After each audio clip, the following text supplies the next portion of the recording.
पाकिस्तान तहरीक इंसाफ ने अब एक मुतालबा सामने रख दिया और मुतालबा ये सामने रखा है कि इमरान खान साहब से मुलाकात करवाई जाए।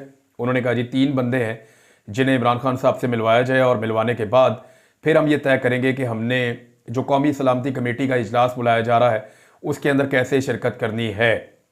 अच्छा, ये तो पाकिस्तान तहरीक इंसाफ ने अब कहा ना, जब बहुत सारी आवाज़ें उठी।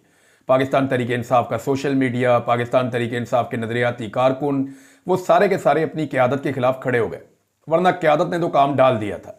यानी ऐसा महसूस हो रहा था कि ये मरे जा रहे हैं और इनको दूसरा सांस नहीं आ रहा। ये पूरी कोशिश कर रहे हैं किसी तरह ये मिल लें जाकर आर्मी चीफ से या दीगर जो अस्करी इदारों के सरबराहान हैं उनसे मिल लें, इंटेलिजेंस एजेंसियों के लोगों को मिल लें और शिरकत कर लें उस इजलास के अंदर जो होने जा रहा है। यानी इतनी जल्दी थी इन्हें कि इन्होंने फौरी तौर पे बाकायदा एक लेटर जारी कर दिया। ये लेटर मेरे पास यहाँ पे मौजूद है।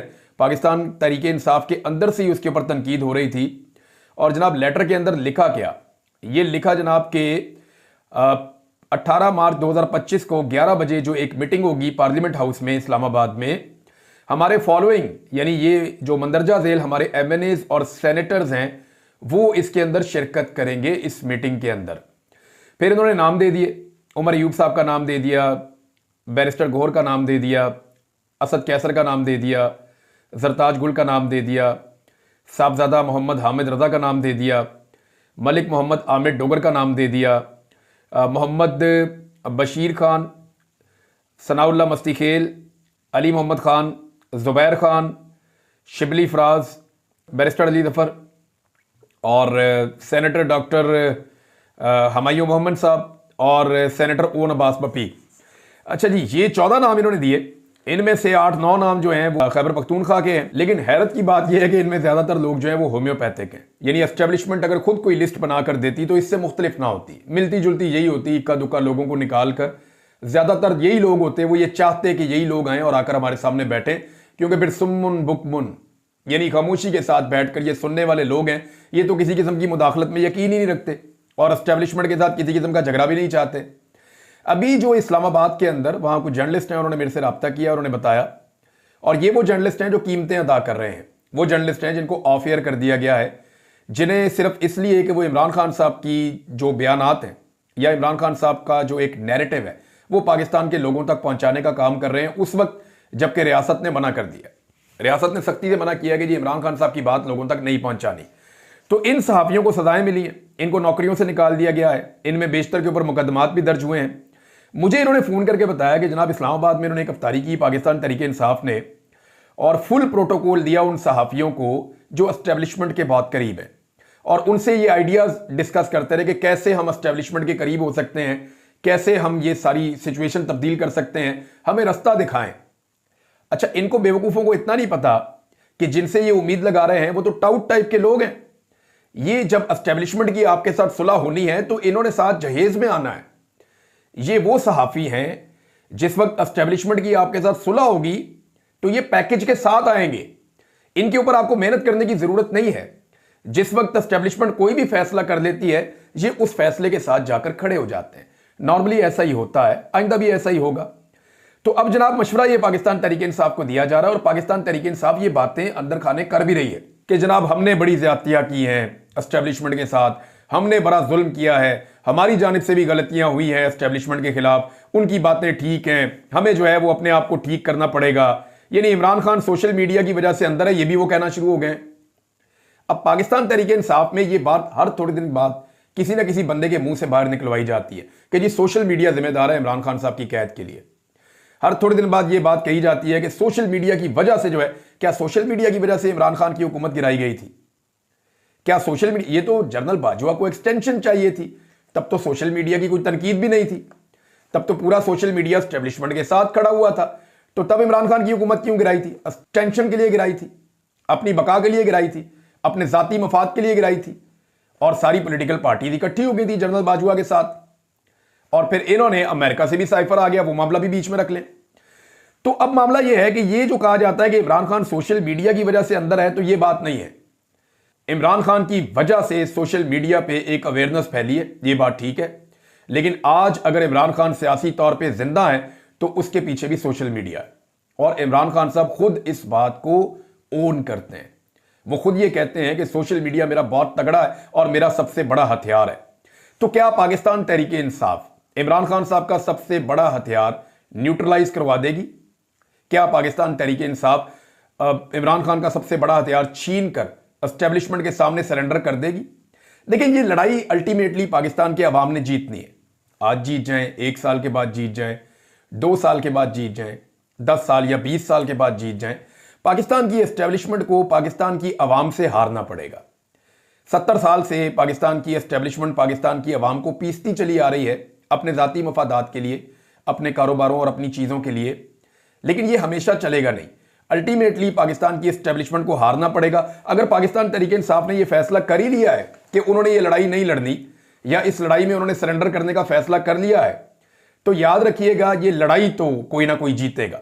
अगर आज ये लड़ाई नहीं लड़ेंगे तो कल इस लड़ाई को कोई और लड़ लेगा। फिलहाल इमरान खान अपने सारे क्राउड के साथ, अपनी आवाम के साथ और अपने फॉलोअर्स के साथ इस लड़ाई को लड़ रहे हैं और फिलहाल डटे हुए नजर आ रहे हैं। लेकिन इसका फैसला एक दिन अवाम के हक में होना है और ये अल्टीमेटली होकर रहेगा। ऐसा हो नहीं सकता कि अब आप इसको बांध दें।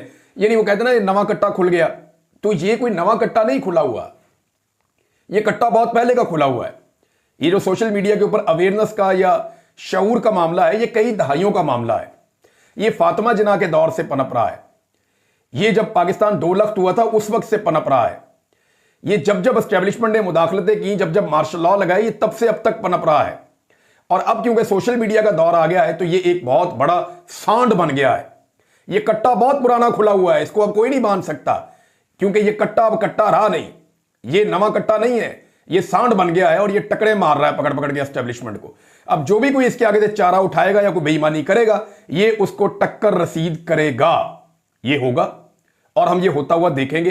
पाकिस्तान तहरीक इंसाफ की जो लीडरशिप है, उन्होंने ये फैसला करना है कि ये जो लड़ाई जो अब तक उन्होंने लड़ी है, इसकी वजह से उन्हें अवाम में मकबूलियत मिली है, इसकी वजह में उन्हें अवाम में कबूलियत मिली है, इसकी वजह से लोगों ने उनको वोट डाले हैं, इसी की वजह से लोग इमरान खान के साथ खड़े हैं। अगर उन्होंने इस लड़ाई में सरेंडर करना है या इमरान खान को सरेंडर पे मजबूर करना है तो फिर इनके पल्ले कख नहीं बचेगा। याद रखिएगा, मैं एक बात आपको बड़ी खुलकर आज कह देता हूं कि ये वो लड़ाई है जिसमें अगर आज इमरान खान साहब भी सरेंडर करेंगे ना, तो वो अपना बहुत बड़ा पॉलिटिकल लॉस करेंगे। हो सकता है वक्ती तौर पे लोग उनको जो है वो गुंजाइश दे दें, क्योंकि उनके मुकाबले में जो सियासतदान है उनका तो बेड़े ही गर्क हो गया, उनके तो पल्ले कख नहीं बचा। लेकिन अगर इमरान खान साहब इस लड़ाई को मंतकी अंजाम तक नहीं लेकर जाते और एस्टेब्लिशमेंट को या मिलिट्री को उसके असल रोल के अंदर नहीं भेजते और फौज से सियासी इख्तियारात वापस नहीं लेते और एजेंसियों की सियासत के अंदर मुदाखलत बंद नहीं करवाते, पाकिस्तान के अंदर इंसानी हकूक की खिलाफ वर्जियां, जाली मुकदमात बनवाना या जबरी गुमशुदगियां, ये चीजें अगर इमरान खान साहब सेटल नहीं करते तो फिर इमरान खान साहब को भी इसी रद्द-ए-अमल का एक दिन सामना करना पड़ेगा। मेरे ख्याल में इमरान खान साहब ने बहुत कुछ सीख लिया है और पाकिस्तान तहरीक इंसाफ ने वो कुछ नहीं सीखा। इमरान खान साहब अगर कहीं कंप्रोमाइज कर रहे होते तो अभी बाहर होते, क्योंकि वो कंप्रोमाइज नहीं कर रहे, लिहाजा इमरान खान साहब के बाहर आने के इम्कानात भी इसीलिए कम होते हैं। नाज़रीन, पाकिस्तान तहरीक इंसाफ ने ये नाम उस वक्त दिए हैं जब पूरे पाकिस्तान में तहरीक इंसाफ के खिलाफ क्रैकडाउन चल रहा है। दहशतगर्दों के खिलाफ नहीं, पाकिस्तान तहरीक इंसाफ के सोशल मीडिया के खिलाफ कार्रवाइयां हो रही हैं। यानी ये नाम देने से पहले कम से कम आमिर डोगर साहब ने ये नाम दिए हैं, चीफ वहीं पे वो पार्टी के, वो इतना तो सोच लेते कि उनके कितने सोशल मीडिया के एक्टिविस्ट अभी उठाए गए हैं। क्या उनकी रिहाई नहीं हो सकती? क्या उन्हें छुड़ाना उनकी जिम्मेदारी नहीं है?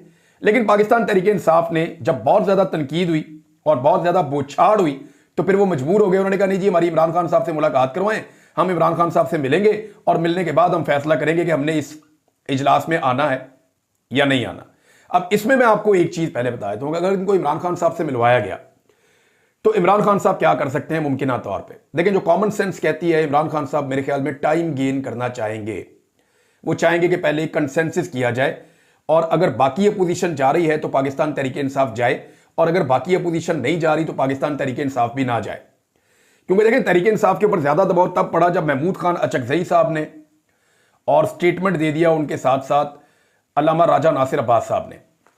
इस पे जो है वो मोहम्मद जुबैर साहब ने रिपोर्ट भी किया हुआ है और बड़ा ज़बरदस्त उन्होंने रिपोर्ट किया है। मोहम्मद जुबैर साहब ये लिखते हैं कि पीटीआई सोलो फ्लाइट लेने के लिए तैयार थी।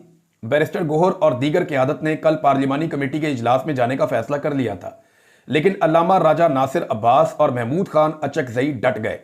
अल्लामा ने कहा कि अगर मसले का संजीदा हल निकालना है तो फिर पार्लियामेंट का मुश्तरका इजलास बुलाएं, बलूचिस्तान और केपीके के स्टेक होल्डर्स को बुलाएं, 3 रोजा जरगा करें जिसमें इमरान खान को भी दावत दी जाए और फिर जो फैसला सियासी क़यादत करे उस पर अमल हो। अगर कोई यह समझता है कि वो जो कहेगा और सब मान लेंगे तो इससे मसला हल नहीं होना। देखिए, ये अकलियत है, कौम की अक्सरियत इमरान खान के साथ है। ना ये एस्टेब्लिशमेंट कुछ बेचती है और ना ये सियासी जमातें कुछ बेचती हैं। इवन अगर पीटीआई के लोग भी जाके बैठ जाएं तो इनकी औकात क्या है भाई? 70% से ज्यादा आवाम तो इमरान खान के साथ खड़ी है, तो सारे मानते हैं, हुकूमत भी मानती है, अपोजिशन भी मानती है, 2/3 अक्सरियत तो उसके पास है। तो पूरी कौम इमरान खान के साथ खड़ी है, उसकी इजाजत और उसकी कॉन्सेंट के बगैर आप पाकिस्तान का कोई बड़ा फैसला कर नहीं सकते। अगर आप करेंगे तो कौम उस फैसले को मानेगी, इसके लिए कोई शर्त नहीं है जब तक कि आप इमरान खान साहब से इजाजत ना ले लें या उनकी कॉन्सेंट ना ले लें। पाकिस्तान का बिलाखिर वो सबसे बड़ा लीडर है और उसके पास ये इख्तियार है कि वो पाकिस्तानी अवाम का फैसला करे। ये तो वज़ीर आज़म के पास भी नहीं है, वो बेचारा 17 सीटों वाली पार्टी है ना, जरदारी के पास है, उनकी भी थोड़ी सी सीटें हैं। उनकी तो सिंध में भी हुकूमत बहुत मुश्किल से बन रही थी, उनको बलूचिस्तान में भी बना दी, ऊपर सदर भी बिठा दिया, चेयरमैन सेनेट भी उनको दे दिया, तो उनकी तो मौजें लग गई। और आजकल ये लोग बंदरबांट कर रहे हैं कि जब पंजाब में आप मुझे इतना हिस्सा दे दें, सिंध में आप मेरे से इतना हिस्सा ले लें, इतने मुझे आप सवाबदीदी फंड दे दें, इतने अरब मुझे दे दो, इतने अरब मेरे बंदों को दे दो, गवर्नर को ये इख्तियार दे दो, उसको ये पैसा दे दो। इस चक्कर से बाहर पीपल्स पार्टी और पीएमएलएन आ ही नहीं रहे। अब मामला यह है नाजरीन के पाकिस्तान तहरीक इंसाफ फंस गई जब अल्लामा राजा नासिर अब्बास और महमूद खान अचकज़ई खड़े हो गए और उन्होंने कहा जी तहरीक तहफ़्फ़ुज़ आईन पाकिस्तान वाले तो बाइकआउट कर रहे हैं, हम तो जनाब इसका हिस्सा नहीं बनते क्योंकि ये नाइंसाफ़ी हो रही है और ये काम ठीक नहीं हो रहा। अब इस पर फवाद चौधरी साहब का एक रद्द-ए-अमल है। लेकिन रद्द-ए-अमल फवाद चौधरी साहब ने ठीक दिया, आप उनसे जितना मर्जी इख्तलाफ करें।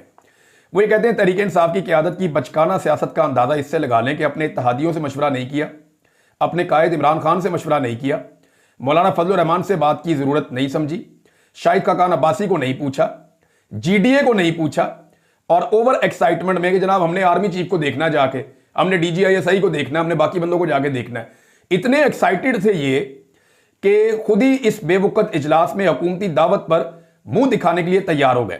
इस नाबालिग सियासी क़यादत से पाकिस्तान तहरीक इंसाफ और इमरान खान की ज़ात को शदीद खतरात लाहक हैं। ये जनाब फवाद चौधरी साहब का ट्वीट है। और ये जो नाम दिए ना आमिर डोगर साहब ने, ये नाम देने से पहले आमिर डोगर साहब की जो है वो स्पीकर कौमी असम्बली से मुलाकात भी हुई है।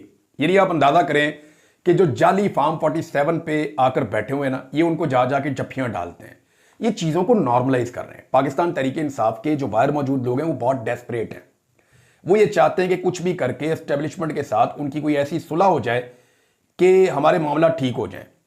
तो अगर मामला ही ठीक करने हैं तो वो आप जब मर्जी ठीक कर लें। आप एस्टेब्लिशमेंट को कहें जी हम डील के लिए तैयार हैं और आप डील कर लें, उनके साथ डील कर लें, मामला खत्म। और अगर डील नहीं करनी तो फिर आप सिविलियन सुपरमेसी के लिए लड़ रहे हैं। जब आप सिविलियन सुपरमेसी के लिए लड़ रहे होते हैं ना, तो फिर आप यूनिफॉर्म वाले से मिलने के लिए जो है वो बिछे नहीं जा रहे होते, आप इतने उतावले नहीं होते कि आपको हर हाल में जाकर उनके सामने बूट पॉलिश करने हैं। ये फिर जरूरी नहीं होता ना, गैर जरूरी होता है। जो ये बंदे जिनके नाम दिए गए हैं ये तो सवाल ही नहीं उठा सकते। पहले मैं आपको बताता हूं कि शाहिद खटक साहब ने क्या कहा, यह भी बहुत इंपॉर्टेंट है। शाहिद खटक साहब ने एक नुक्ता उठाया, यानी दहशतगर्दी उनके अपने इलाके में हो रही है और उनको जनाब अली दावत ही नहीं दी गई। शाहिद खटक साहब कहते हैं कि मुझे नहीं पता इस मामले पर इमरान खान को एतमाद में लिया गया है या नहीं, लेकिन कमेटी पर मुझे शदीद तहफ़्फ़ुज़ात, जिन इजला में अमन व अमान की सूरत हाल इंतहाई खराब है, जिसमें मेरा जिला करक भी शामिल है, बहैसियत नुमाइंदा इस मुश्किल वक्त में अपने इलाके की नुमाइंदगी से महरूम करना, कमेटी में ना शामिल करने पर पार्टी के अंदर भरपूर एहतजाज रिकॉर्ड करवाया और अवाम के रिकॉर्ड के लिए ट्वीट कर रहा हूं ताकि कल मेरे ऊपर सवाल ना उठाए जाएं। आमिर डोगर चीफ वहीप के फैसले जाती पसंद नापसंद की बुनियाद पर होते हैं, वो खुद तमाम मेरिट पर पूरा उतरते हैं, मुश्किल वक्त में जल्द गिरफ्तार हो जाते हैं। ये नहीं उन्होंने कहा जी ये कंप्रोमाइज है, सीधी सी बात है ना। जैसे ही मुश्किल वक्त आता है आमिर डोगर साहब गिरफ्तार हो जाते हैं, 2-4 और बंदे भी हैं वो फटाफट गिरफ्तार हो जाते हैं, एहतजाज ही ना करना पड़े, अवाम ही ना निकालनी पड़े, कोई काम करना ही ना पड़े, और जैसे ही वो मामला ठंडा हो जाए वो छूट के बाहर आ जाते हैं। कई लोग ऐसे हैं पाकिस्तान तहरीक इंसाफ में, और जो लोग आवाज उठाते हैं, बात करते हैं, उनको ये दीवार के साथ लगाते हैं। मिसाल के तौर पर ये अजमल जामी साहब ने दावा किया और मुझे एक दो दोस्त बता रहे थे कि कमल शोधब साहिबा ने शहबाज गिल को, शहजाद अकबर को और सनम जावेद और उनके जो बयानात हैं उनको डिसोन कर दिया है। नहीं, कमल शोधब साहिबा कैसे कर सकती हैं? सनम जावेद की जो कुर्बानी है वो कमल शोधब साहिबा से तो बहुत ज़्यादा है, तो सब जानते हैं।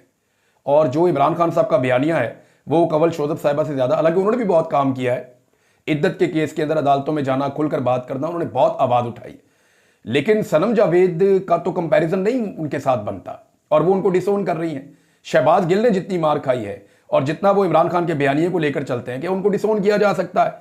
शहजाद अकबर इमरान खान साहब के बड़े काबिल एतमाद साथी हैं। अगर डिसोन किसी को करना है तो इमरान खान ने करना है, कंवल शोजब ने नहीं करना। ये इमरान खान ने फैसला करना है कि किसको साथ रखना है, किसको नहीं रखना। यानी शेर अफजल मरवत के कितनी हमायती थे पाकिस्तान तहरीक इंसाफ में, इमरान खान साहब ने उन्हें डिसोन किया ना। अब वो इस्लामाबाद की उन्हीं सड़कों पे जाते हैं तो लोग उस तरह से उनको नहीं मिलते जैसे पहले मिलते थे, क्योंकि इमरान खान ने उनको डिसोन किया। तो इमरान खान डिसोन करेंगे तो वो पार्टी का हिस्सा नहीं होगा या वो पॉलिसी का हिस्सा नहीं होगा। और जब इमरान खान साहब डिसोन नहीं करते किसी को, तो पार्टी के अंदर जो लोग मौजूद हैं वो खुद से कैसे डिसोन कर सकते हैं कि इस बात को हम ओन करते हैं और इस बात को हम डिसोन करते हैं। भाई लोगों ने मारे खाई हुई हैं, उनके बच्चे बीमार हो गए हैं, वो ज़हनी मरीज बन गए, उनके पूरे के पूरे खानदान, उनके कारोबार तबाह हो गए। अब अगर वो शिकवा और शिकायत करते हैं तो फिर उसको सुनने का हौसला पैदा करें। ये जो लोग कहते हैं ना एस्टेब्लिशमेंट के साथ बड़ी ज्यादती की है, तो भाई दूसरी तरफ भी तो देखें आप, कितने लोग जबरी तौर पे लापता हुए हैं, कितने घर तबाह हुए हैं, कितना चादर और चार दीवारी का तकद्दुस पामाल हुआ है, कितनी खवातीन को जो है वो रुस्वा किया गया है, कितने बच्चों को जो है वो हरासा किया गया है, कितने लोगों को जो है वो इगवा बराए बयान के लिए लेकर गए हैं, कितने हजार लोगों को जो है वो गिरफ्तार किया गया है, गैर कानूनी केसेस कितने ज्यादा बनाए गए हैं, 1 लाख से ज्यादा छापे मारे गए हैं। और उसके जवाब में अगर कोई ट्वीट करता है तो क्या वो इतनी खौफनाक चीज है? मेरी समझ से बाहर है कि पाकिस्तान तहरीक इंसाफ इतनी जो है वो बैक फुट पे क्यों चली जाती है इन मामलात में। अच्छा, एक चीज